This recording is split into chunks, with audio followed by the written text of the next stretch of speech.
du Sénégal. Les travailleurs ont manifesté pour faire face à la menace. Ils ont le soutien du syndicat des travailleurs des établissements scolaires et universitaires du Sénégal. Les responsables syndicaux ont participé au sitting dirigé contre la multinationale GDS. Et puis la rencontre entre le gouvernement et le syndicat d'enseignants G7 est prévue ce vendredi.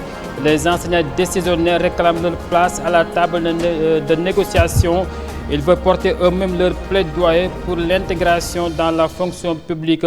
Explication à suivre dans ce journal.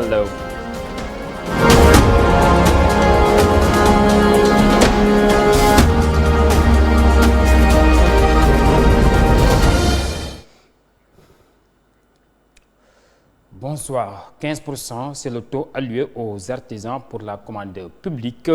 Les professionnels déplorent aussi l'accès à la commande publique.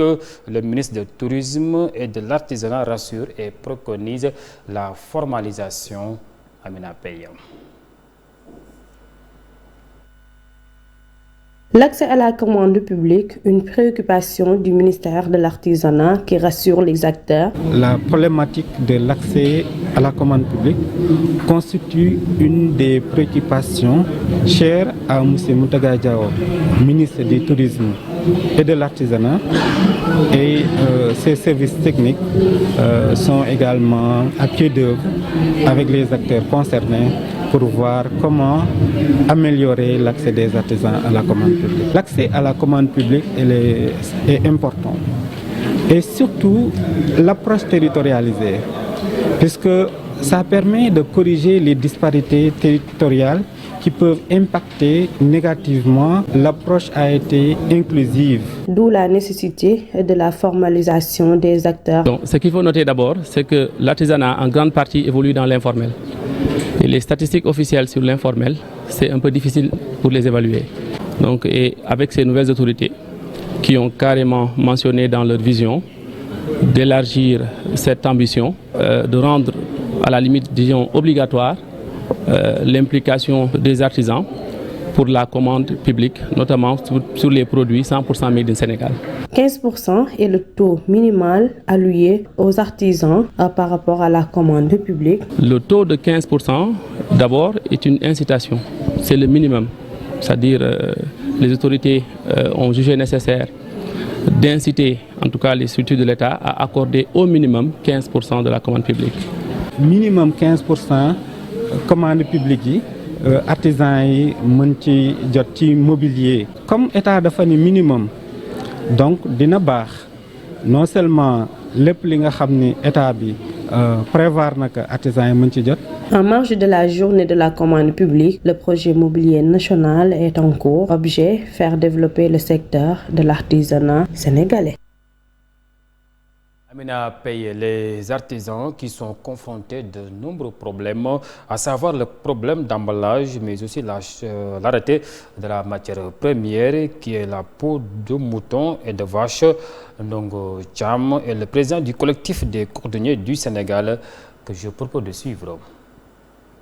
Commencer d'abord ci filière bi ma nekk muy cuir et peau. Les difficultés des artisans sont énormes. En réalité, c'est lié à pas mal de problèmes. Mais notre principal problème, ils ont pour nous la formalisation et la régularisation de notre secteur, entre autres difficultés. Nous avons entendu l'État dire qu'elles veulent être autonomes dans tous les domaines, en particulier dans le domaine de la cuir. Mais nous sommes loin d'être sur le chemin. En effet, il faut que l'État, de concert avec ses entités comme le ministère de l'Élevage, l'Agriculture et de la Production animale, mette à notre disposition une ferme qui va nous permettre de produire une cuir de qualité, mais aussi permettre à nous les artisans d'être autonomes dans le domaine de notre secteur. À cela s'ajoute l'importation qui est un véritable problème pour nous les artisans et la maroquinerie à cause de la concurrence déloyale qui freine notre secteur d'activité. Am nañu yaakaar avec le nouveau directeur monsieur Talmi projet mobilier national artisan dañ ci gis seen bopp bu baax a baax ren dina wuuteeg la passé ci sunu ginnaaw. Autre aspect de l'actualité, la grogne à la Sococim, des ouvriers interdisent ce matin l'accès de la société à des responsables sur place. Il s'agit des membres du collectif des ouvriers et techniciens sénégalais qui travaillent dans les mines et les industries qui font de l'entrave à l'activité industrielle. Ces ouvriers au sein du COSMI protestent face à une décision de licenciement jugée abusif et indexe les sous-traitants tunisiens et chinois. Chérif Thiam-Dien est le chargé des relations extérieures du COSMI que je propose de suivre au micro de Birame Sène Ibrahim Togola. Et à le rassemblement des ouvriers, ils sont là, et le huissier est en train de constater quoi. Donc voilà, ils sont plus de 300 personnes que les Français veulent mettre au chômage au profit des Tunisiens et des Chinois. C'est un projet de construction de four 6. Ce possible contient 5 fours. Maintenant, ils sont en train de construire la four 6, qui est la plus grande, qui fera 6500 tonnes de calcaire par jour. C'est l'objectif. Maintenant, on a commencé la construction depuis 2023. Quand on regarde l'avancement, on est à 90%. Mais aujourd'hui, on bloque tous les Sénégalais parce qu'il y a une entreprise sénégalaise qui est là, qui est la principale entreprise sénégalaise qui est là, qui comptait 500 personnes au début. Maintenant, on est à 300. Et on a bloqué tout le monde dire que aucun Sénégalais en travaillant dans cette entreprise n'a le droit d'entrer. Les gens se sont déchaînés, ils sont entrés par la force et voilà, ils se sont regroupés à la base comme ça. Maintenant, Sococim vient d'arrêter tous les travaux, toutes les autres entreprises sont arrêtées, donc il n'y a plus d'activité ici. Et je pense que ça va beaucoup impacter sur le projet. Voilà, je pense que nous faisons appel au Comité national de suivi du contenu local et nous faisons appel aussi au président de la République, M. Bassirou Diomaye Faye, et son premier ministre, M. Ousmane Sonko. Parce que ça relève de la souveraineté du Sénégal. Et je pense que c'est ça leur projet. Donc du coup, ce problème-là, c'est leur problème. Voilà. Dans un pays où le taux de chômage est inquiétant, je pense que amener des gens au chômage, surtout des Sénégalais dans leur propre pays, aucune procédure ni loi ne peut les justifier. Le licenciement de 212 agents au grand domaine du Sénégal. Les travailleurs ont manifesté pour faire face à la menace. Ils ont le soutien du syndicat des travailleurs des établissements scolaires et universitaires du Sénégal. Les responsables syndicaux ont participé au sitting dirigé contre la multinationale GDS. Ousmane Ndia est responsable syndical au micro de Baïgo Tchowo. Les bases militaires françaises. Le grand domaine du Sénégal est une base agricole française où 80% de sa production est destinée à l'exportation. Voilà une entreprise que l'État du Sénégal a donné de l'eau en abondance, des terres très fertiles et une main-d'œuvre qualifiée à moindre coût. Ce sont des populations, de braves populations, qui travaillent dans cette entreprise avec un salaire maigre. Pendant ce temps, l'entreprise fait des chiffres d'affaires qui dépassent parfois les 720 millions d'euros. C'est la raison pour laquelle GDS ne peut pas invoquer le motif économique pour licencier ces 212 travailleurs. C'est parce qu'ils ont compris maintenant la nouvelle démarche de l'État tendant à mettre en place des exploitations agricoles familiales qui peuvent concurrencer cette entreprise. Et c'est normal parce que cette concurrence va augmenter le chiffre d'affaires économique de la région de Saint-Louis, mais surtout va augmenter le pouvoir d'achat des travailleurs. Et nous sommes preneurs.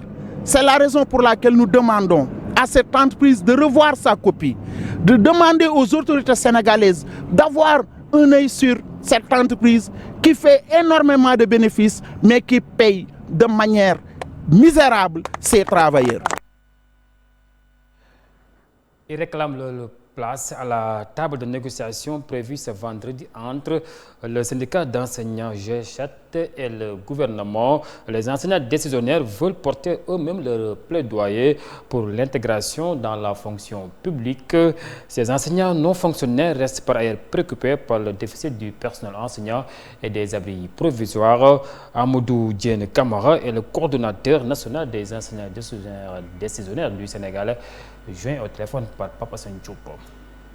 Effectivement, le gouvernement doit rencontrer le comité de suivi pour éventuellement évaluer le degré d'atteinte de la réalisation des négociations qui ont été faites en 2022. Et parmi ces négociations, le point nodal, c'est la question des enseignants décisionnaires. Cette question est éminemment importante et jusqu'à présent, on court derrière la signature d'un hypothétique décret qui doit éventuellement changer ou plomber notre carrière à plus jamais.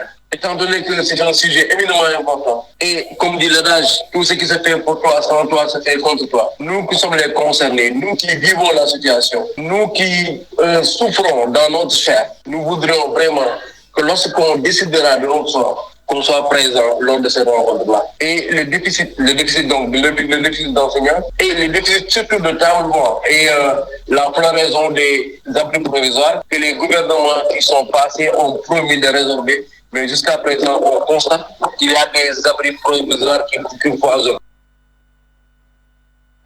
Parlons à présent autre chose. Publication de la liste des organes de presse conforme au code de la presse. La Convention des jeunes reporters approuve la JRS,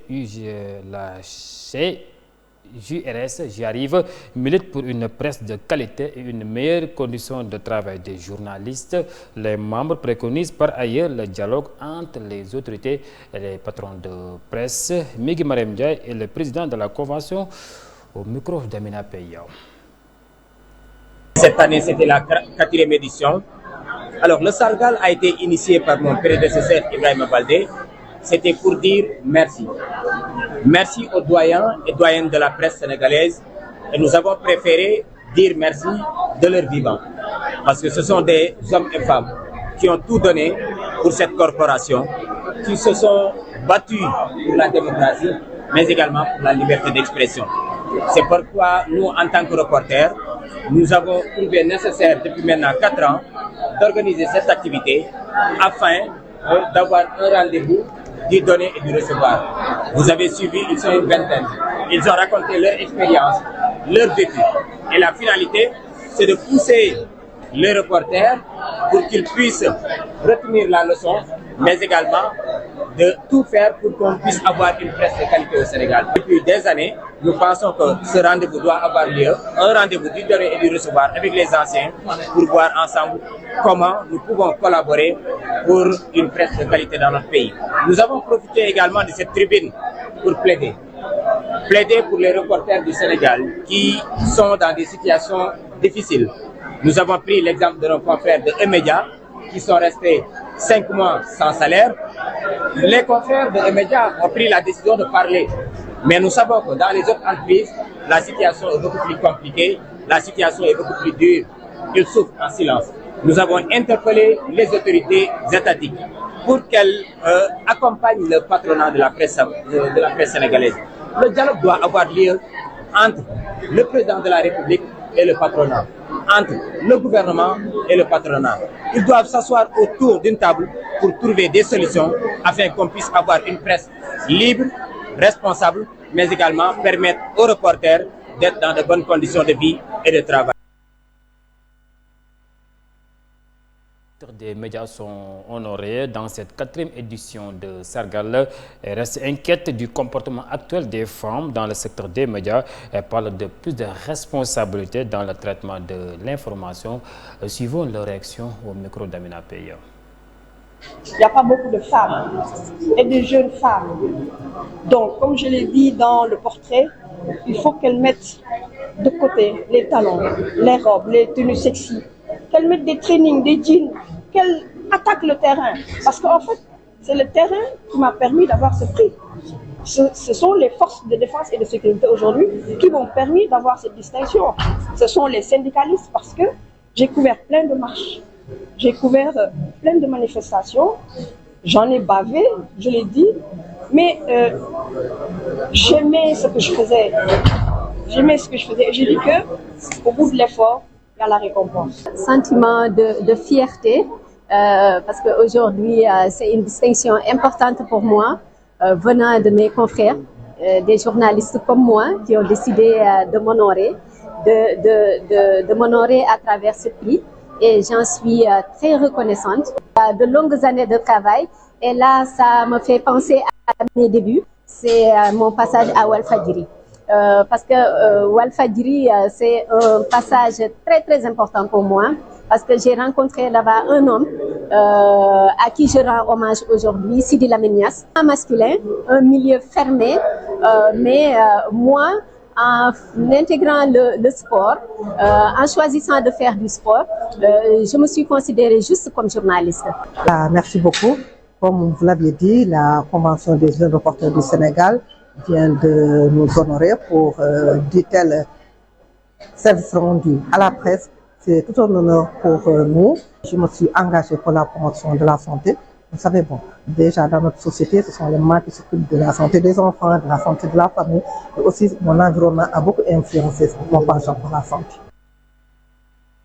Des conseils des corridors au Sénégal, le ministre de la Pêche, des Infrastructures maritimes et portuaires prône pour un système de transit performant et compétitif.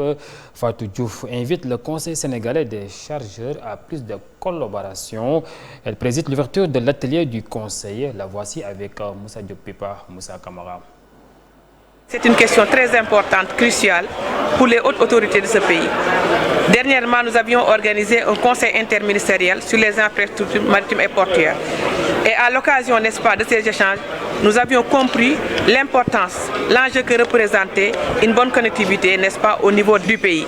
Et ça ne pouvait se faire que par une mise en place donc d'un système de corridors articulé, performant, qui devait nous permettre d'atteindre nos objectifs.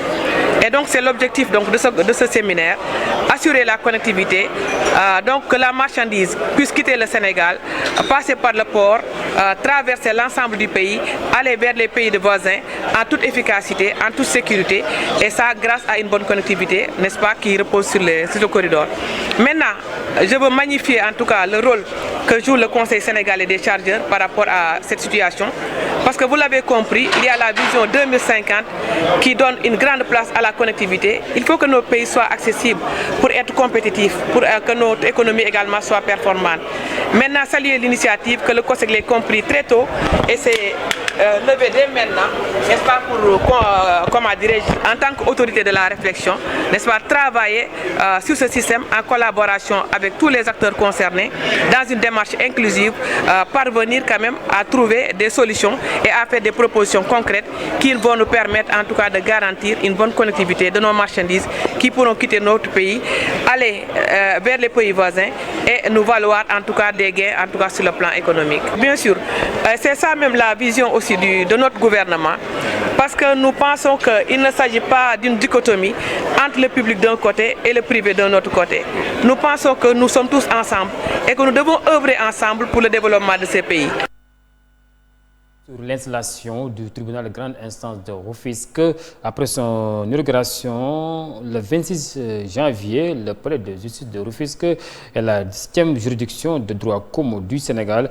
Le président du tribunal de grande instance de Rufisque est Ahmadou Diop, Cheikh Diakhoumpa, et le procureur de la République du tribunal. Ce palais de justice de Rufisque est situé dans le pôle urbain de Diamniadio. Ousmane Diagne, ministre de la Justice, livre les autres détails au micro de Moussa Poudiaraf. En effet, outre qu'elle constitue un dispositif d'accompagnement des acteurs économiques, comme ci-dessus évoqué, cette juridiction va contribuer à rapprocher davantage les justiciables du département du service public de la justice.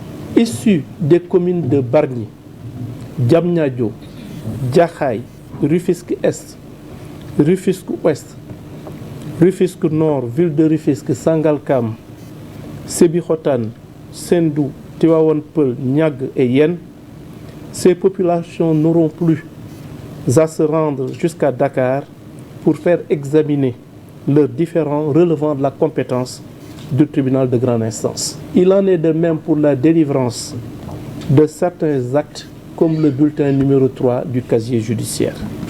Par ailleurs, l'installation du tribunal de grande instance de Rufisque va contribuer à désengorger sensiblement le tribunal de grande instance hors classe de Dakar qui connaissait à titre transitoire du contentieux qui relevait de la compétence de la première juridiction nommée.